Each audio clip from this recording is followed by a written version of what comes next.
Tulungan, you may send your messages sa aming Smartline 0919-264-4439. You can also leave your comments on our Facebook Live. Samantala, bago natin ipakilala ang ating panauhin ngayong hapon, narito ang mga balita sa oras na ito. Ang pagdadahan sa RW 95.1 FM. Nanguna si re-electionist Senator Christopher Bongo at si Axis Party List Representative Erwin Tulfo sa listahan ng top Senate bets batay sa Pulse Asia Survey na isinagawa noong February 2026-2025. Ayon sa Pulse Asia, 13 sa 64 senatorial candidates ang may statistical chance of winning kung idinaos ang halalan noong nakaraang buwan. Nanguna si Go na may 58.1% voter preference habang nakakuha ng 56.5% si Tulfo na siyang rank 2. Karamihan sa mga nangungunang kandidato ay kasalukuyan o dating mambabatas at tumatakbo sa ilalim ng Administrasyong Alyansa para sa Bagong Pilipinas. Kabilang sina Vicente Soto III, 49%, Ramon Revilla Jr., 46.1%, Ronald De La Rosa, 44.3%, Willie Revillame, 42.3%, Ben Tulfo, 40.7%, Manny Pacquiao, 39.9%, Manuel Lapid, 39.4%, Abby Binay, 37.6%, Pia Cayetano, 37.5%, Camille Villar, 36.6%, at Panfilo Lacson, 35.8%. Samantala, mas maagang pagbibigay ng funding para sa 2028 elections, panawagan ni COMELEC Chair Garcia. Inirekomenda ni Commission on Elections sa COMELEC Chairman George Erwin Garcia na maagang ibigay ang kanilang funding bilang preparasyon sa 2028 elections. Ayon kay Garcia, iminungkahi niya ang plano sa Commission and Bank. Magiging research and development year umano ang taong 2026 habang preliminary at preparatory period naman para sa 2028 national and local elections ang year 2027. Hinihintay rin ni Garcia ang agreement ng iba pang commissioner. Ayon pa sa COMELEC Chair, kadalasang natatanggap ng kanilang ahensya ang budget isang taon bagong eleksyon kaya limitado ang kanilang oras. Panawagan niya rin sa Department of Budget and Management o DBM at Congress na payagan ang kanilang request. Samantala sa iba pang balita, LGUs pinayagan ng COMELEC na magbenta ng NFA rice kahit papalapit ang eleksyon. Pinapayagan ng Commission on Elections o COMELEC ang mga local government units o LGUs na ipagpatuloy ang ginagawang pagbebenta ng bigas mula sa National Food Authority o NFA sa ilalim ng Deklarasyon ng Food Security Emergency. Batay ito sa naging kumpirmasyon ng Department of Agriculture nitong Miyerkules, March 12, kung saan sinabi raw ng komisyon na hindi umano ito matatawag bilang isang social services. Ayon kay DA Spokesperson Assistant Secretary Arnel de Mesa, nagtakda ang COMELEC ng ilang kondisyon sa pagbebenta ng NFA rice, kabilang na ang pagbabawal sa mga LGU na ipamahagi ito ng libre sa kanilang nasasakupan. Nilinaw rin ng COMELEC na kung ang gagamitin ng LGUs ang NFA rice bilang subsidiya o ayuda, kailangan umano nilang kumuha ng exemption mula sa umiiral na spending ban para sa social welfare programs alinsunod sa COMELEC Resolution number 11060. Ang public spending ban ng Komisyon para sa Social Welfare Projects at Services ay magiging epektibo sa pagsisimula ng kick-off campaign ng mga local candidates sa March 28 na tatagal hanggang May 11, isang araw bago ang mismong election sa May 12. Tiniyak naman ni COMELEC Chairperson George Erwin Garcia na hindi nito maaapektuhan ang mahalagang serbisyo ng gobyerno habang sinusunod ang batas. Pinayuhan din niya ang mga lokal na pamahalaan na tiyaking walang halong pamumulitika sa implementasyon ng programa. Dagdag pa ng COMELEC, kailangan kumuha ng pahintulot ang mga LGU para sa pagbili ng NFA rice, alinsunod na rin sa umiiral na Omnibus Election Code. At yan po mga balita sa oras na ito. Abangan mamaya ang iba pang mga balita sa CLTV 36 News. Sa ating pagbabalik, makakasama natin live dito sa studio ang mayoral aspirant mula sa Candaba, Pampanga, Mr. Resty Sibug at ang kanyang team, Team Magandang Candaba. Ano nga ba ang kanilang plano? Bakit sila ang dapat iboto? Alamin nating lahat yan sa ating pagbabalik, kaya manatiling nakatutok dito sa RW 95.1 FM. Ito ang Paglalahad 2025. Boto mo, kinabukasan mo. Philippine Standard Time, 8 minutes past 4 o'clock.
Philippine Standard Time, 10 minutes past 4 o'clock. Ito po ang Paglalahad 2025. Ako pong inyong lingkod na si DJ Alex. Kasama pa rin natin si Justin Dizan. Justin.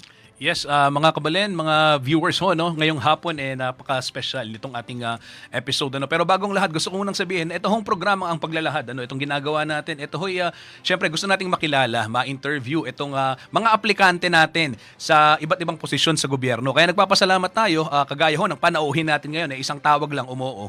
Para ho sa gayon, syempre, saan ho kayo nakakita na aplikante na hindi uma-attend ng job interview, di ba, Alex? Kaya importante ho ito. At syempre, hindi lang siya mag-isang dumating, kasama ho niya yung team niya at ngayon gusto kong ipakilala sa inyo ang bisita ho natin ngayon si Vice Mayor Resty Sibug ng Candaba, Pampanga. At siya po ay tumatakbo bilang alkalde sa darating hong May 12, 2025 sa ilalim ho ng Partidong Aksyon Demokratiko. Kanya pong ipinamalas ang pamumunong may malasakit, integridad at pananaw para sa isang hinaharap kung saan ang kanilang pangako, walang maiiwan na Candabenyo. At welcome ho natin sa ating programa, Vice Mayor Sibug.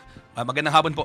Good afternoon po at sa lahat po ng nanonood sa CLTV, sa 95.1 FM, DJ Alex at sa lahat po ng bumubuo, Sir Justin, sa CLTV. Magandang hapon po. Yes. Magandang Candaba. Vice, good afternoon po sa inyo. It's nice to have you here. Okay, bago po natin tanungin si Vice sa kanyang mga plataforma at sagutin ang ilang mga issues, kilalanin muna natin si Vice. Vice, taga-Candaba po ba talaga kayo? Yes po, ako po ay pinanganak sa Barangay Paralaya. Ang aking pong ina ay si Sonia Sarmiento. De la Peña Sarmiento at ang tatay ko po ay si Celestino Muldong Sibug po ng Barangay San Agustin. Ilan po kayo magkakapatid? 5 po kami, ako po ay pang-apat. Pang-apat. Lahat po ba kaya ay nakapagtapos? Bali, yung 3 po. Okay. At kayo po, ano po ang inyong... Ako po ay isang mechanical engineer, professional mechanical engineer, ASEAN engineer, Wow. masteral po at PhD graduate po ako sa Development Administration. Wow. Pin-practice niyo po ba ito? Hindi po. Sayang naman. Okay, so agad po ba kayong nagtrabaho pagkatapos na gumraduate po kayo? Opo, bali po nung pag-graduate ko po, nag-apply po ako sa EEI. So, naka 8 months po ako. And fortunately, nagpunta po ng Saudi. From SK po ako noon nung 1996 till 2002. Pero dahil po na-extend po kami ng 3 years, I decided to go abroad na lang po kasi sobrang haba na. May anak na po ako na 2 noon. So, pumunta na po ako ng Saudi from 2000 till 2022. Fortunately po, nanalo po tayo ng bagong bayani kay President Duterte at Model of W family noong 2019. So, kinausap po ko at na tumakbo na Vice Mayor noong 2022. So, nag-file po ako ng candidacy, bumalik ako ng Saudi, bumalik po ako ng December, nag-campaign kami. Fortunately, sa awa ng Panginoon, nanalo po tayo. So, that is the time na umuwi po ako ng Pilipinas. So, napakahaba po ng panahon na nawala po tayo. But nang bumalik po tayo, binigyan po tayo ng pagkakataon ng Panginoon na maging Vice Mayor ng Candaba. Vice, when you were away sa Candaba, paano ka namulat sa Candaba? And then, pagbalik mo, ano yung nakita mo na, ay, gusto kong maging politiko, gusto kong pumasok sa serbisyo publiko, mayroong gusto kong gawin. Ano yung nagtulak sa'yo? Actually po, nung SK chairman ako, sabi ko nga po, at that time, napakagandang mamulitika. Makita mo yung mayor, ang kinakausap, pinupuntan sa bahay, at sila yung kinakausap para maging mayor. Pero yung nangarap po ako maging mayor ng bayan ng Candaba. It is my dream. Kaya po nung nandun ako sa abroad, sige lang po ang tulong, may mga tuli mission po kami, dental mission, mga scholarship, yung mga school bags, kasi nung bata po ako wala akong bag. So ginawa ko po yun, na napakarami po namin, more than 7,000 students po yung nabigyan po namin, kasama ko po yung pamilya ko. So, nung pag bumabalik po ako galing ng bakasyon, sabi ko, bakit ang bayan namin until today, napakabagal po ng progreso. Pero we are in the middle of Central Luzon. Imagine, sa San Miguel, Bulacan, nandito sa amin, sa Baliwag, Bulacan, San Rafael, Gapan, di ba? Nakapaikot kami, kung tutuusin kami ngayong center. Pero until today, mabagal po yung progreso. So, just because maybe leadership, walang mainang bayan, walang mainang bansa. Like Lee Kuan Yew of Singapore. Minulat niya yung tao, visionary siya, gumawa siya ng napakagandang plano, at yun po sana yung gusto kong gawin, being mayor kung ako po yung mapagbigyan. Vice, ano po yung naging trabaho nyo nung ibang bansa Nag-start kayo? po ako ng cost engineer, design engineer, Oh, hanggang okay. maging project engineer, site manager, project manager, assistant branch manager, hanggang director po ng isang German company. Alright. Talagang pinaghirapan nyo po yung position ninyo, Vice. Okay, naging madali po ba ang pangingimam bansa para sa inyo? Nung mga panahon po yan, noong 2000, napakahirap kasi yung communication lang. Naranasan ko po yung Voice tape ba? Voice Oo. tape, voice tape po. Oo, Voice tape. Wala pang messenger. Wala pang Wala pa, Messenger, oo. gitara, Friendster. Nung nag-start po yung Friendster, di ko makalimutan. Tapos, nagre-record ka ng mag-gitara ka, Yes. magsusulat ka. Hanggang ngayon, may mga files pa po ako noon. DJ At Alex. musikero din si Vice. Opo. Pero ito, Vice, nabanggit mo kanina na isa dun sa mga naging programa mo, bags. Kasi nung bata ka, sabi mo wala kang bag. Tapos, kwento mo from sa project, talagang you work your way up. No? Paano naging ganito ang isang restesibog? Ano yung tinuro sa'yo ng mga magulang mo? Anong pagpapalaki meron sa'yo? Alam niyo po, nung 11 years old ako, si Kuya Sani Amorao, teacher ko yung tatay niya. Sinama ako sa simbahan. Sinama niya ako maging sakristan. So, at that moment po, nabago ng buhay namin. The time na lumapit kami sa Panginoon, yun parati ko sinasabi. Nung naging sakristan ako, nagserbisyo ako sa Panginoon, nabago lahat. So, talaga, kaya po, one of my favorite quote is, I can do all things through Christ who strengthens me. Yung Philippians 4:13.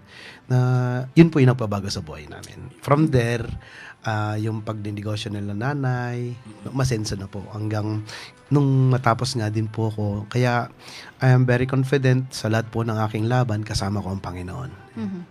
Vice, noong 1996, kayo naging SK chairperson ng Paralaya, Candaba. Tama po. Ano po yung mga mahalagang aral na inyong natutunan sa inyong panunungkulan? Alam niyo po yung isa sa pinakamagandang aral na akin natutunan. That time, nagsisimula na rin ng corruption eh. Pero there one time na ino-opera ko doon lang sa isang simpleng yung pangalan na nandun ng pangalan. Sabi sa akin nung tao, Vice, ikaw na lang hindi bumibili. Ito, bibigyan kita ng 2,000. Pagawa mo na. Sabi ko, alam mo ba, kaya nga tinitrain ng mga SK para kami maging susunod na leader. Tapos ayan ka, kinukurap mo kami. Pakisabi mo sa kanila, sila na lang, ayoko yan. At that particular time, sabi ko nga, dapat may magbago talaga. Doon pa lang, nagsisimula ka pa lang, SK ka pa lang, kinukurap ka na. So yun po, ang sa akin, and until today, integrity and moral upright po talaga ang kailangan sa mga leader. Yun po ang tinatayuan ko until today. Opo. Vice, from SK, ang susunod na sabak mo na ay itong pagiging vice alkalde. And first term mo, ito, bilang vice mayor. Ano ho yung masasabi ninyo, pwede yung ipagmalaki na resibo, ika nga, na kaya ko nang mag-mayor, naka 3 years ako, ito ang mga ginawa ko. So sa akin po talaga, ang isa sa talagang tinutukan ko, nakita ko health po ng tao. Sa amin kasi wala pa talagang hospital. So kung mapapansin nyo po, yung programa ko na Linaw Mata, and in fact, talagang Panginoon po, na-stroke po yung left eye ko nung July 6 ng pagkaupo ko pa lang. Nagtaka ako. At that time, si Dr. Paroli Jonathan, kinausap ko, sabi ko, Dok, baka naman pwede mong tulungan mga kababayan ko. O sige, sabi niya, linibre niya po lahat. So, nag-start po yung aming Linaw Mata. More than 3,000 patient. And after that po, ngayon po yung ginagawa natin, yung mga GL, coming from Kabayan Party List, at kay Bongo, Pia Cayetano, si Alan Peter Cayetano, si Bato, si Mayor si Senator Lito Lapid, si Governor Lilia Pineda, si Governor Dennis, at yung mga iba pang mga GL namin na ginagamit. Napakarami po namin mga natutulungan. Yung putol ang paa, yung pong special wheelchair ko na nanggagaling pa sa Australia. So ang dami po, puro health. Ang nakita ko po, yan po ang tinutukan ko, at napakagandang programa kasi po ang hirap magkasakit. At napakarami po kasing mahirap sa amin na kapag nagkasakit sila, parang magugunaw ang mundo nila kasi hand to mouth lang ang mga tao. So kapag mayroon silang additional expenses, paano ng buhay nila? So yun po yung sa pinakamagandang masasabi ko nagawa ko po ngayon. Apo. Pero Vice, 'di ba, ang alam natin ang taang tungkulin ng isang vice alkalde, legislation din bilang pinuno ng sanggunian, ano ho yung maipagmamalaki ninyo, mga ordinansa di kaya na ginawa sa ilalim ho ng inyong termino bilang vice alkalde? Apo, sa mga ordinansa po, napakarami po namin na ipasang ordinansa, which is dito po sa bayan ng Candaba, lahat po ng ginagawa ng ating mayor na kasalukuyan ay kami po yung nakasuporta. So, nagawa po natin yan sa ating pamumuno at wala po tayo naging problema. In fact, kami po, kahit hindi po kami magkakaalyansa, wala po kami naging problema na aking mga kasamahan. So, at ang mga nagawa po namin, yun po yung mga ginagawa po ng aming LCE ngayon. Okay, Vice, kayo po itatakbo sa ilalim ng Partidong Aksyon Demokratiko. Ano po ang misyon ng inyong partido? Actually, it was established by Senator Raul Roco noong 1998 nung tumakbo po siya. Hope, progress, and change ang vision po ng aming founder na si Senator Raul Roco po. Opo. Vice, dito sa iyong pagtakbo, using itong vision ng Aksyon Demokratiko, ano yung mga nakikita mong kagyat na suliranin na kailangang solusyonan sa inyong bayan ho sa Candaba? So sa akin po, pag tayo po napagbigyan, ang uunahin ko po talaga yung hospital. Tatapusin po natin yan at mag-create pa tayo ng another rural, tinatawag na super health center. We have 3 region po kasi sa Candaba. We have Kapampangan Region, Poblacion, at saka yung Tagalog Region. So magkakaroon po tayo, tatapusin natin sa Poblacion, yung infirmary, and finally magkakaroon po tayo ng super health center sa Kapampangan at sa Tagalog Region. And of course, safety, meron po akong programa na gusto ko po talagang gawin, yung command center, 24 hours ka naka-monitor. Then pag may na-aksidente, dial 888. Pagka denial mo yan, automatic pupunta yung ambulansya kung saan pinakamalapit. Yung tinatawag na response time. In every barangay, dapat may response time ka. Example, may na-stroke. Kapag may na-stroke, dapat may gamot ka na bitbit para may save mo yung buhay ng mga tao. Kasi nga wala po kaming mga hospital, so kailangan namin pag-isipan kung paano namin masave. Napakaraming mga ganyang instances. At saka mga aksidente, ganun din yung response time namin. Kung paano namin mapagsilbihan ng mga tao sa bayan namin. And then, eventually, sa laki po kasi ng Candaba, Candaba is the second largest land area in the whole Pampanga. Second to Porac. So ngayon, sa haba po ng mga daan, kailangan din mailawan. Sa daming aksidente sa bayan namin, so ang gusto ko po, in my first 100 days, tapusin ko po lahat ng solar lighting sa buong Candaba. Okay, Vice, kasama pong maaapektuhan ang Candaba sa proposed flood control project sa San Simon na nakadugtong sa San Luis. Sumasang-ayon po ba kayo sa proyektong ito? Actually, pag pinag-aralan mo po, being mechanical engineer, napakaganda.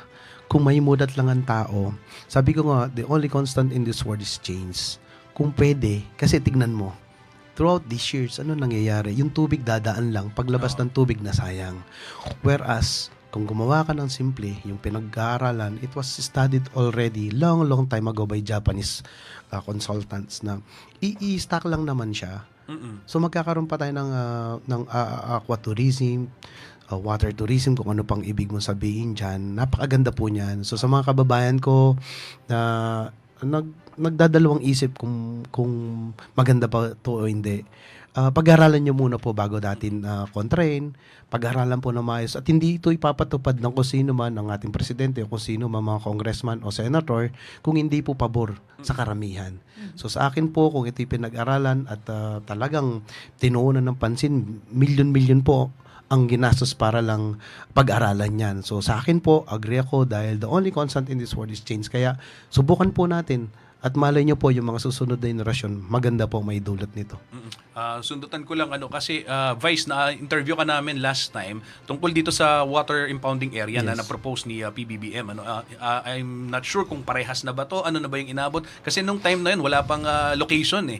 'Di ba? Nung 2023 nagkaroon ng sobrang baha sa NLEX, nagkaroon ng dahil sa tubig, nag-traffic, tapos dumating si PBBM, tumutol si Representative Ano York Bondok ng 4th District at that time nakakausap ka namin, sinabi yet to identify pa. Ngayon ito na ho ba yun yung sinasabi natin o iba pa to, no? Actually, wala pa rin po until today. Nung I think 5 months ago, si Sir Paulo G. nagpunta sa amin. So nagkakaroon po siya ng research para nga po gamitin nila kung paano nila may develop itong design. Siguro naghanap po sila ng half hill down to sa pinalowland para po makuha po nila kung saan talaga nila ipapwesto yung tinatawag nilang water impounding. But until today, wala pa po sila yatang na-identify. I don't know yet po. Vice, paano mo kukumbinsihin yung mga maapektuhan? For example, there are some residents who will be losing their homes. Some might have their mga land, yung mga land areas nila maapektuhan din, baka yung taniman, ganito. Ano yung sasabihin niya? This is my only opinion po. No? Kung mangyayari man yan ng gobyerno, parati naman may zonal value yung kung bibili niya lupa mo. Maybe they will be like public hearing, public consultation bago po nila gawin yan. Magkano ba yung lupa kung bibili nila? Pwede ba sila dyan kung halimbawa maging water impounding? Baka sila rin na maging benefit. So mahabang proseso pero subukan po natin kasi napakaganda. Kasi sa Amerika, sa ibang bansa, tuloy-tuloy po ang kanilang pagtatanim kasi may tubig sila.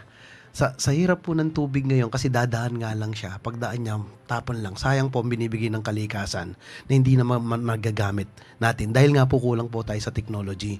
And we are already in the fast-changing world. Kailangan din natin talaga maka-abreast. Kailangan natin makasabay dahil po kailangan natin ng mga leader na bago na may kakayaan dito sa bagong mundo. Okay. Vice, meron pong na-raise na concern tungkol sa naging proyekto ninyo sa Holy Cross. Ang sabi po nila ay hinikayat niyo raw po ang mga estudyante na mag-enroll at pinangakuan na kumbaga magbibigay po kayo ng financial support. But then eventually, hindi raw po na-approve ang budget ninyo dito, which led to other students na i-discontinue yung kanilang pag-aaral. Gaano po ito katotoo? Yung pong TES na yan, it was started 2018. Hindi pa po ako vice mayor. Yung kaibigan ko po si Kapitan Beng Flores po ng Kalinan, tumutulong po kami. Napakarami na po nag-graduate dyan. And dumating po, nanalo po si BBM. Unfortunately, natanggal po yung kanilang subsidy. Yung tertiary education scholar. So, marami pong gumraduate. Unfortunately, binawasan. Binalik na po. Pero, third year, fourth year lang, 10,000 na lang. Yes. So, ang nangyari po, syempre, bilang vice mayor, ano naman po ang kakayahan ko, national issues. Humingi po kami ng sorry sa kanila. Kami, it's an good faith lang po. Halimbawa, ikaw, kailangan mo, wala kang schools, dito ka. In fact, sa Santa Ana lang yon, tinulungan po namin sila kasi nga hindi pwedeng taga-Candaba. So, kaya ginagamit namin yung kapitan ng kaibigan ko para lang makapag-aral sila. Unfortunately, nangyari po yon. Pero nakatulong naman kami through Kabayan Party List dahil nangingi po talaga ako ng fondo, nabigyan namin yung iba, tigti 10,000 lang na ayuda para sa kanila. At ginamit lang po ng Kabayan Party List noon ay parang tupad. Pinadaan lang din doon para may tulungan. Pero yun nga po, ako ay parati pong umingi ng paumanhin sa mga magulang na naapektuhan nito na hindi po kontrolado ni Vice Mayor Resi Sibug yung nangyari sa TES na yan na sino po bang ayaw? Kaya nga po ako tumulong on that particular time dahil libre. Nung natanggal, ano po ba ang kasalanan ko na siguro po kung may kasalanan man yan, Department of CHED. Kasi sila yung nagtanggal. Nung panahon ni PRD, ni Duterte, napakaganda po. Napakarami na pag-graduate. In fact, nagtatrabaho na yung iba. Yun po. So bilang magiging alkalde, kung kayo po ipapala rin, paano ho ninyo naiisip tulungan yung mga kandabenyo pagdating ho sa usapin ng edukasyon? Opo, actually doon po sa Vision 2034 ko, meron po akong bagong itatayo na Candaba Community College sa Bahay Pare. Kung saan, napakalaki po ng area na yun, parang poblasyon din yun. Meron na po akong pakipag-usap sa Baliwag Polytechnic na tutulungan niya po kung paano may establish yung Candaba Community College. At the same time, nakausap ko na rin po ang Pampanga State Agriculture University, Pisao, si Dr. Anita David po, na Santos ata. I forgot it. Na magtatayo po ng extension school naman ng Pisao sa Lapungan. So yun po yung isang napakagandang programa ko po na Vision 2034 na gusto ko po magkaroon. Meron na po kami DABSO sa poblasyon. We will create another school college, Candaba Community in Bahay Pare, and another school, Pisao, in Kapampangan region. You know why? Because Candaba is the biggest farming industry in the whole Pampanga. So it's very fitting na kami po yung magkaroon ng Pampanga State Agricultural University para may develop ng research and development ang mga katulad ng palay, kung ano pa mga gulay. Diyan natin i-develop kasi darating ang panahon, maybe 20 years from now, wala na pong bukirin. Kami na lang ang matitirang bukirin kasi kami po ang land. Dito magiging industrial, magiging commercial, lahat. Pero kami, magi-stay po kami as agricultural. Vice, may mga nagre-reklamo po tungkol sa mga truck. Naninira daw po ito ng daan at nakakagambala sa mga residente. May mga rumors po kasi na nakakatanggap daw po ba? Kaya pinapayagan ng mga truck na dumaan dito. Actually, kahapon po, nag-privilege speech ako sa, sa session namin. Nagalit po dahil pag-upo namin, talagang yun po yung tinututukan ko. Unfortunately, until today, may dumadaan pa talaga. Overload truck. Kaya nga pinapakuha ko po. This coming Wednesday, meron po kaming session. So, nagpapakuha po ako ng ordinance sa panlalawigan. Kasi po ba di pa pinaputol po ng mga malalaki. Pero sa amin po nakakadaan. May mga video po. Napakaraming video clips na napadaan. Nagrereklamo po. Sabi nga po ni Councilor Cha, bakit ang dami nagrereklamo kasi nga sobrang overload. Ang problema nito, Sir Justin, DJ Alex, yung tulay namin, ang mga capacity is 15 tons and dumadaan 100 tons. Kung alam niyo po yung nasira sa Isabela. Yun ang kinakatakutan ko. Once na masira po yung tulay namin na nagdudugtong ng Tagalog at poblasyon, saan kami dadaan? Iikot na naman po kami papunta sa Luis. Yun ang sinabi ko sa kanila. Kung hindi natin yan pipigilan, kailan pa? Hintayin pa ba nating masira? In fact, yung yung pong tulay namin ngayon bumaba ng mga 20 to 30 centimeter po. Dahil nga po sobrang overload ng mga dumadaan. Ako po mismo, dahil parati po ako nasa daan, kung nakapalo ko nga kay Vice Mayor sa Sibug, parati kong na-encounter ng mga aksidente at tumutulong ako. So, ako po, may papangako ko once I become the mayor, talagang hindi ko po padadaanin ang mga overload truck sa aming bayan. Okay, atin pong narinig ang mangilan-ngilan sa mga impormasyon tungkol kay incumbent Candaba Vice Mayor Resty Sibog. Sa atin pong pagbabalik, alamin natin ang kanyang plano sakaling siya'y palarin sa Mayo 12. Manatiling nakatutok sa RW 95.1 FM. Ito ang Paglalahad 2025. Boto mo, kinabukasan mo. Ang paglalahad sa RW.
Philippine Standard Time is exactly 4:34. Kayo nakatutok pa rin sa ating programa Ang Paglalahad 2025. Dito lamang sa RW 95.1 FM, hatid sa inyo ng COMELEC. Ito pa rin ang ating bisita kasama dito sa studio, si Vice Mayor Resty Sibog. Ayun, syempre DJ Alex kanina napag-usapan natin Vice yung mga background yung kabataan, yung iyong mga naging proyekto. Ito may gusto akong itanong nung kayo tumakbong vice alcalde, ang inyong running mate po ay si Aniway Bailon Ano hong nagtulak sa inyo para labanan siya ngayon sa darating na halalan?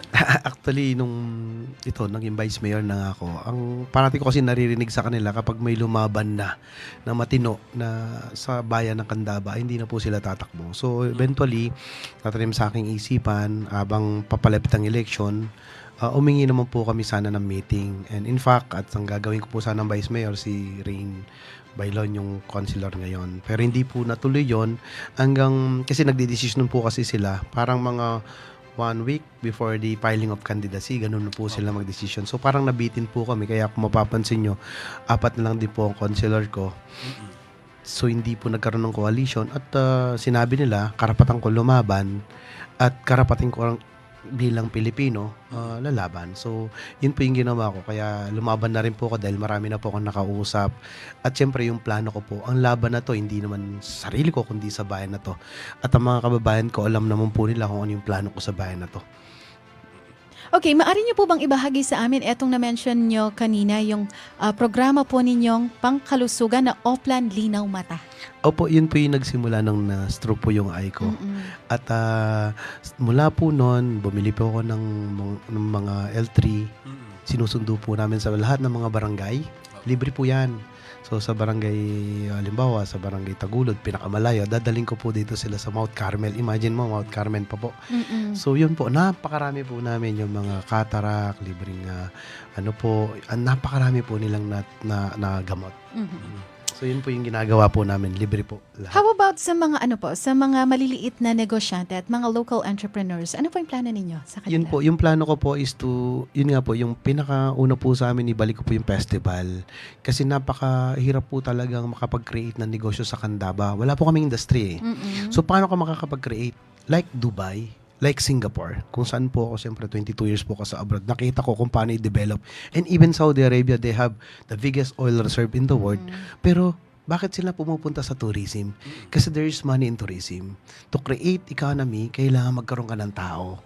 Which is natanggal po nung 2013. Nung panahon ni Mayor Jerry Pilayo, napaka-vibrant na ng Candaba. Yes. Yung Kilal, Ibon Ibon Yes. Every Festival. Biglang tinanggal. Nag-mayor si itong incumbent, tapos nag-mayor si Bailon, hindi rin binalik. But in my case, yun ang panawagan ko, ibabalik ko para maging vibrant ulit. Hindi lang yan, pinak-festival, isi-showcase ko lahat ng mga produkto sa Candaba during siguro mga maybe November or February, magkakaroon pa ako ng Carabao. Napakagandang industry niyan. Carabao. Mag-create ako ng Carabao racetrack. Sikat yan. So, pag marami kang nagkakarera ang Carabao, mas turista darating. Ganon din, pag lumaki ang tubig, ma-maximize ko na rin ang tubig. Magpapakarera rin ako ng mga bangka na katulad ng ginagawa sa Makabebe. So, kung ano yung darating na ibibigay ng Panginoon, iti-take advantage ko yan. So, kung ano yung ibigay ng Panginoon, alam ko yan, parang ano sa yung blessing eh. Pag-isipan mo na lang, mag-innovate ka na lang, gamitin mo kung ano yung binibigay ng Panginoon, gawin mong opportunity. Yun po yung gagawin natin. Sige po. Sige po. So, yung tungkol doon sa mga industries ngayon, syempre, one of my way para matulungan ko din sila, I have a Vision 2034. I will magpo-purchase po ko ng mga lupa and I will create industrial park. One day, maliit lang, pero at least we will ask the investor to, pag na-create ko na po yan, like example, we'll start on 20 hectares. The 20 hectares will develop an industrial park.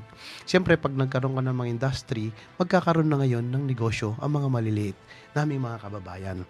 And one more thing, para magkaroon din kami ng industry, gusto ko po magkaroon ng Candaba People's Park.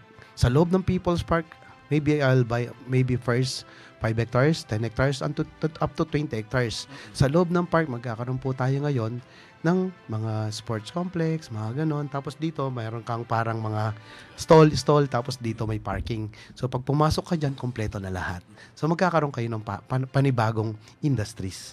Yung park mo na yan, sa loob ng park. Di ba meron dyan food park na pagkahaba? Yes. Yes, yes. Yung, napakaganda nun. Kailangan nga lang talaga, bigyan mo sila ng pwesto kasi nasa daan sila.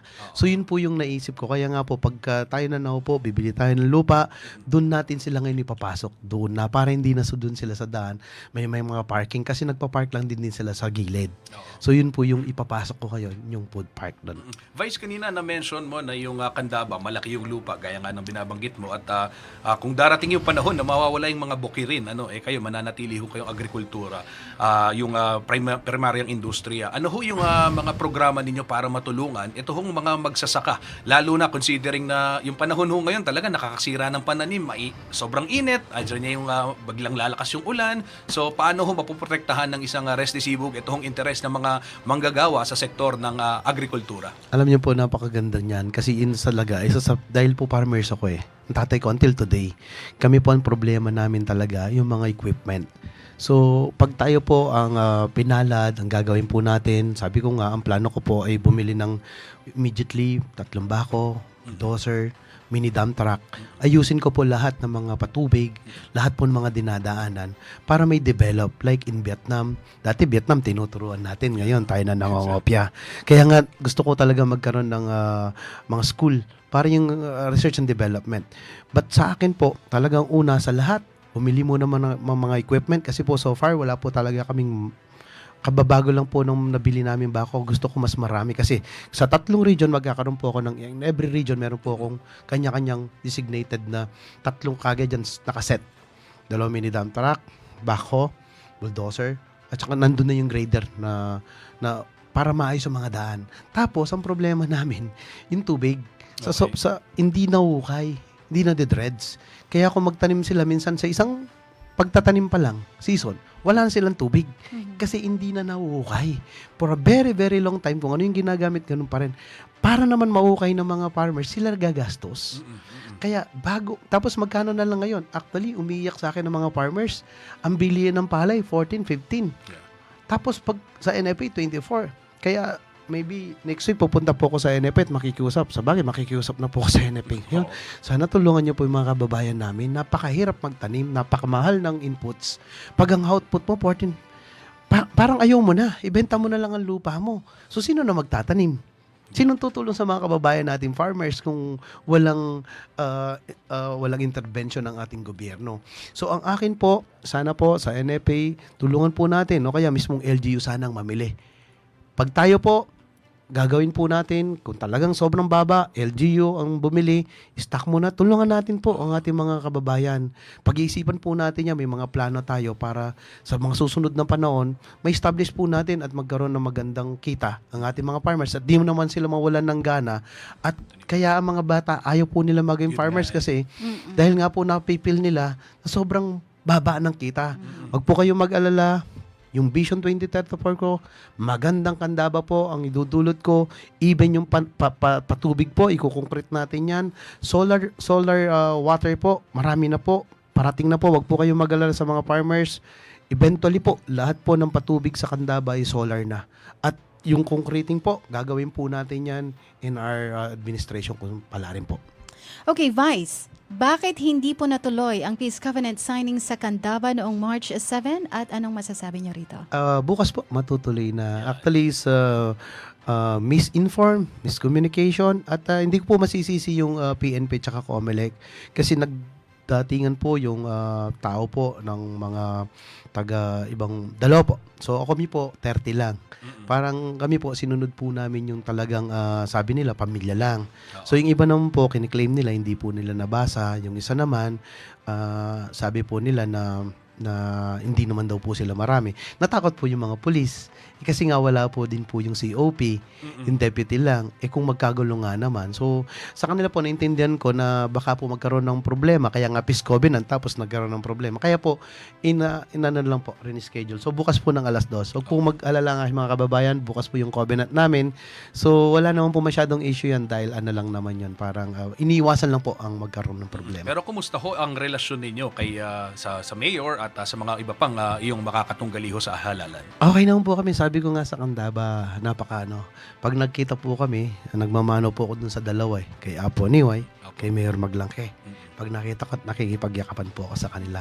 Sabi ko nga parang basketball lang yan. Kung sinong manalo, shake hands natin. Ganun po kami dun sa Candaba.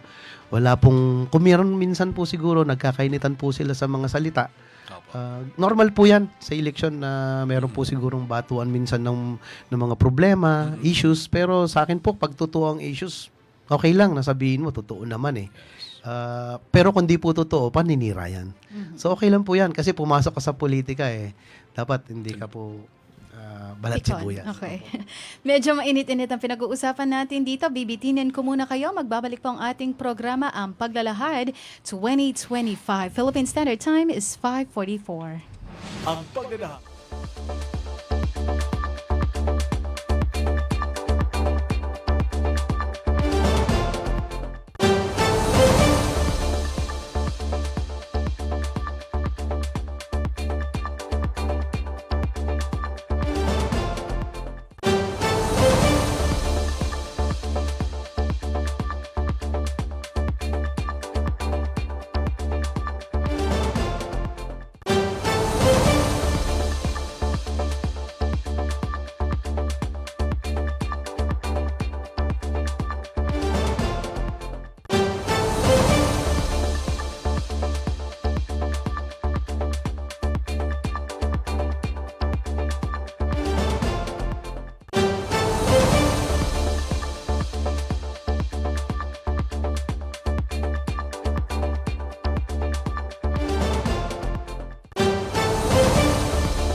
Philippine Standard Time is exactly 4:46. Nagbabalik po ang ating programa, ang Paglalahad 2025. Ito po si Alex, kasama pa rin natin si Justin Dizon ng CLTV 36. Ang bilis ng oras, ang Oo dami ko nga. pang gustong itanong.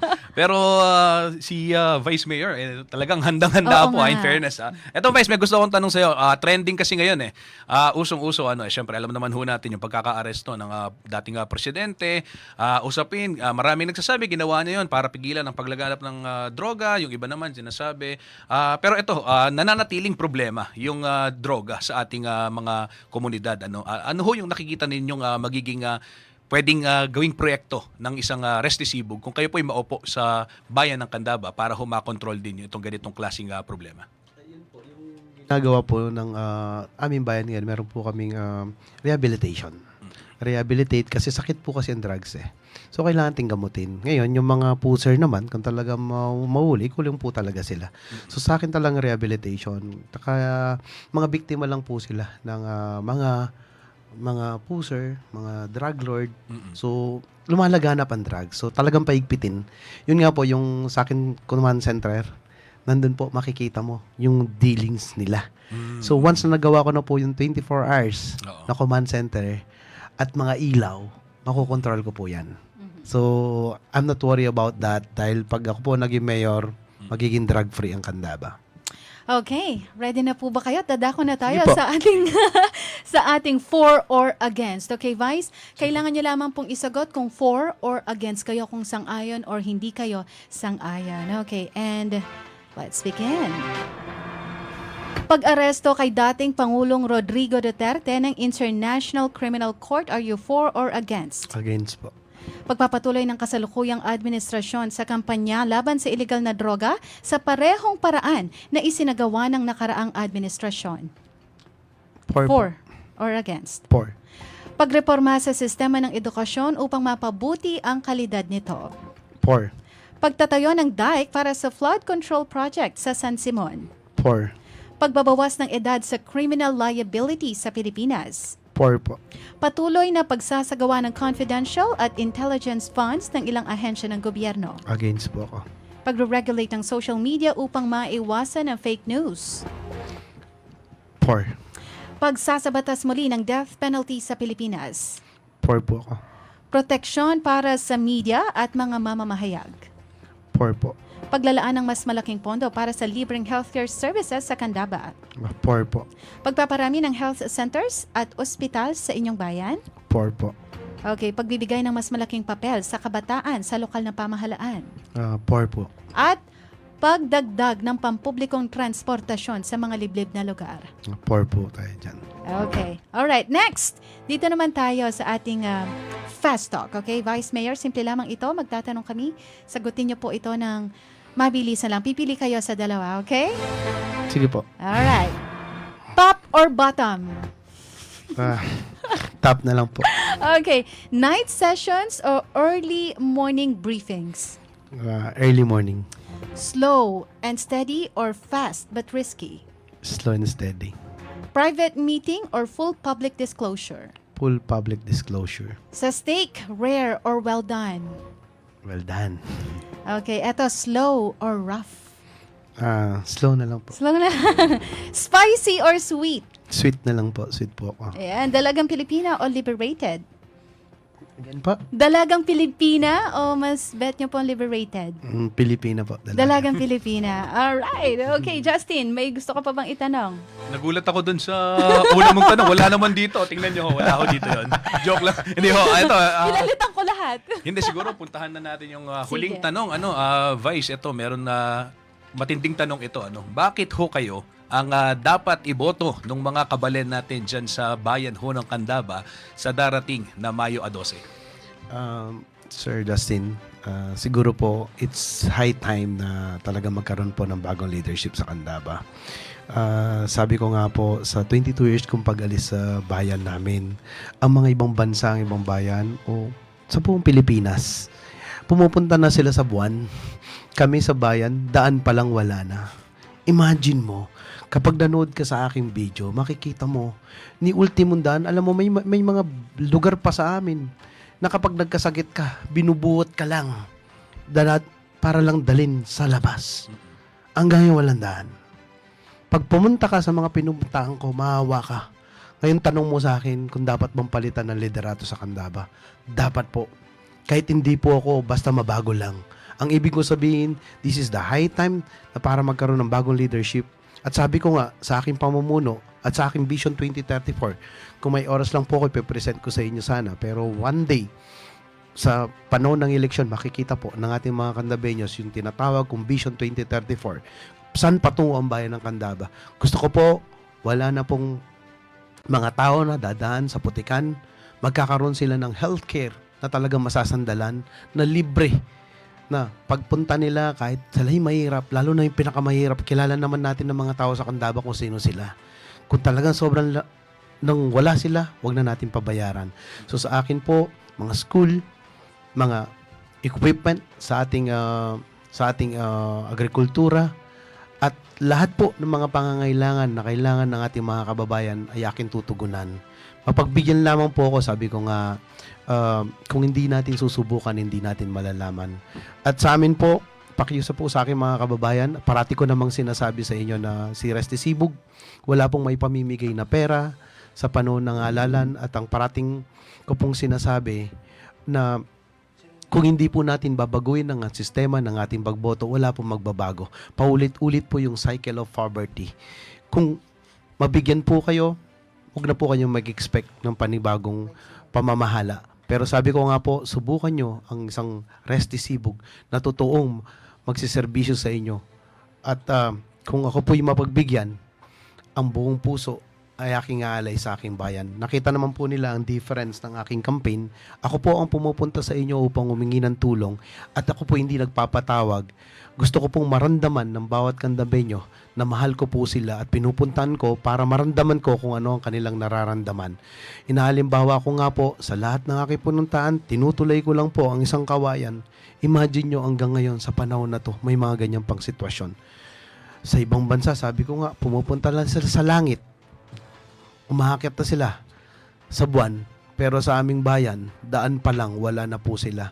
So, sana po, sa aking mga kababayan, imulat po natin ang ating mga mata. Parating na po ang pagbabago, bagong leadership po ang kailangan sa bayan ng Candaba upang magkaroon ng pagbabago. Maraming salamat po sa inyong oras, Vice Mayor Resty Sibug at Team Magandang Candaba. Bago po tayo tuluyang magtapos sa ating programa, ipakilala po natin ang Team Magandang Candaba. Ay, hello. Nandito po pala ang aking mga kasamahan. Nandito po ang ang aking pong running mate na Vice Mayor Dali Santiago. At para po makapagbigay ng konting mensahe sa inyo. Vice. Okay. Magandang Candaba po sa lahat po, lalo na sa aming bayan, sa lahat po ng Candabeño. Nandito po ang inyong lingkod, aspirant Vice Mayor Dali Santiago, kasama ng aking running mate na Mayor Resty Sibug. Kami po, sa lahat po ng nailahad ng aking mayor, sana po ay kami ibigyan nyo ng pagkakataon para maisakutuparan lahat ng pangarap namin. Asahan nyo po bilang kapartner ng aking aspirant Mayor Resty Sibug, ang aking pagtulong at pagsuporta sa kanyang adhikain. Kung siya'y magiging ama ng bayan ng Candaba, asahan niyo po, ako po'y tatayo bilang isang ina ng ating bayan ng Candaba. Sa lahat po ng Candabeño, maraming salamat po. Pag nagkataon, itong pinakamagandang Vice Mayor na nakita ko. Thank you so Pinapansin much. ko nga yung mga earrings Ang ni astig Ma'am. eh, no? Oo, gusto ko yung get-up ni Ma'am. Oo, pati yung undercut niya, astig lang. Para maiba naman po. Yes. Para Yes, tama. Cool. Yes. lahat ng aspeto ma-reach natin Yes. bilang isang anak, ina, tita, at lola na din. Oo. Mabago naman natin yung ating gawain. Oh, yes. Po. Diba? Okay. How about the others? Nandito po ang ating, actually apo po siya ng dating former Mayor Ben Gatus. Siya po si Bien Gatus Lorenzo. Hi, good afternoon po. Bien Gatus Lorenzo po, aspiring municipal councilor po ng Bayan ng Candaba. Kaagapay po ni Mayor Resty Sibug po at Vice Mayor Dali Santiago. Sana po sa pagpapaunlad po lalo ng Bayan ng Candaba and pagpasasaayos po ng kailangang maayos at pagpapanatili po ng kaayusan sa bayan po ng Candaba. Thank you po. Salamat po. At nandito naman po si Angel Salvador. Actually, pamangkin po siya ng dating board member at tumakbong congressman na si Tony Salvador. Anak ng tunay, may pekarine. Ayan po. Hello po, good afternoon po sa inyong lahat. Muli po, Angel Salvador po.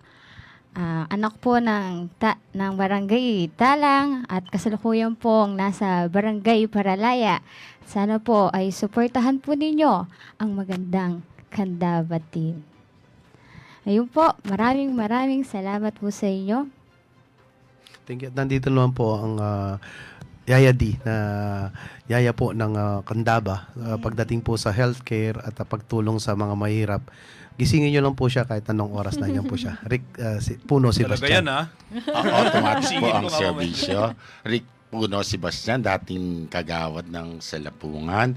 At dati na rin pong yung ating simulain na ating gustong ipagpatuloy tungkol nga po sa kalusugan. Walang malusog na mamamayan kung walang malusog na komunidad kung walang malusog na mamamayan. Kaya isusulong po natin yung programa po ng ating Vice Mayor po ngayon at aspiring Mayor Resty Sibug at yung kanyang transparency at saka good governance. Yun ang gustong-gusto ko po talaga na ma-achieve ng ating bayan ng Candaba kasama ng ating Vice Mayor Dolly Santiago. Ang inyo pong magiging lingkod, 2x2, sabi ko nga po, 2x2, 22 ang numero sa balota. Rick Sebastian po ang Yaya D. Ang karakter ng isang yaya ay tagapag-alaga ng matanda, ng bata, lalo na ng may sakit, di mas lalo na po ng mamamayan ng Candaba. Maraming salamat po sa ating Mayor Resty Sibug na nagtiwala sa atin at sa kanyang running mate, Dolly Santiago, at sa aking mga kasamahan. Good afternoon po sa inyong lahat. Kay DJ Alex at kay Justin Dizon po. Maraming pong salamat sa inyong pagpapaunlak dito sa inyong himpilan. Thank you po. At hindi po ang kaisa-isang Doc po. Doc Jason Cruz na taga Tulong Ilog po. Doc. Isang mapagpalang araw po sa ating lahat. Mahal kong Candaba. Ako po si Konsehal Jason De La Rosa Cruz na tumatakbo po bilang konsehal ng bayan sa pangunguna po ng ating Mayor Resty Sibug at buong team Magandang Candaba. Mahal kong Candaba, pinapangako ko po na hindi niyo po pagsisisihan ang pagtulong at suporta niyo po kay Jason De La Rosa Cruz. At sisiguraduhin ko po na uunlad at lalo pong gaganda ang ating bayan. Siyempre po kasama ng aking team Magandang Candaba. At lagi po nating isipin mga kababayan, magsuri po tayo kung sino po ang nararapat na ating pong hilalal, lalo po sa Sangguniang Bayan, sapagkat ito po ay hindi po pageant na ginagawa po sa kasalukuyan.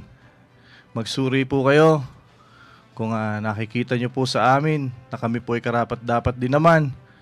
At yung iba ay parang naglalaro lamang at gusto lang po ang sumikat at magkaroon po ng titulo. Kami po hindi ganun. Patutunayan ko po yan sa inyo. Sa kasalukuyan, nagbibigay po kami ng libreng anti-rabies shot sa Candaba, sa pamumuno po siyempre sa pagbibigay tulong po ng ating Mayor Resty Sibug. Mga kababayan, kayo na po ang bahala, kayo na po ang humusga kung sino po ang tunay na nagmamahal sa ating bayan. Lagi po kayong mag-iingat at lagi po namin sinasabi sa inyo, Magandang Candaba, God first. Thank you po. Thank you. At yun po. At lahat po, maraming salamat po sa inyong lahat, Sir Justin, Yes po. Sir Ma'am DJ. Taas na lang po. Sa amin po, sa buong grupo ko po, yung transparency and accountability. Yung parati pong sinasabi na yung mga kasamahan, yung live session, gustong-gusto ko po sana talagang sa buong session po, sana po ang pinababanggit ko po parati sa kanila na ang transparency and accountability. Talaga, yung reporting ng bawat sentimo kung saan mapupunta ang pera ng bayan. So, yun po yung isang talagang gustong-gusto namin mangyari sa Candaba na malalaman ng bawat Candabeño kung saan pupunta ang pera ng aming bayan. Opo. Okay, maraming salamat po Vice Mayor Resty Sibug at syempre sa team Magandang Kandaba. DJ Alex, magtatapos na yung ating programa. Medyo nabitin tayo pero I'm sure Siksik-liglig itong natin, episode ngayon. marami pang pagkakataon, makakapanayan pa natin sila. Okay, tandaan, ang pagboto ay hindi lang isang karapatan, kundi isang tungkulin natin bilang mamamayan. Nakasalalay dito ang kinabukasan ng ating bansa at ng susunod na henerasyon ng Pilipino. Maging mapagmatsyag, maging matalino at higit sa lahat, ipakita natin ang tunay na diwa ng pagmamahal sa bayan ngayong eleksyon 2025. Ito po si Justin Dizon ng CLTV 36. At ako naman po si DJ Alex. Maraming salamat po sa inyong pakikinig at pagsuporta at sana ay patuloy nating ipaglaban ang isang mas maunlad at mas matatag na Pilipinas. Abangan mo din ating programa bukas, March 14, 2025, alas 4 hanggang alas 5 ng hapon dito sa RW 95.1 FM sa bayang mapapanood live sa CLTV 36 at masusubaybayan din sa Facebook page ng Sunstar Pampanga CLTV 36 at RW 95.1 FM. Ito po ang Paglalahad 2025.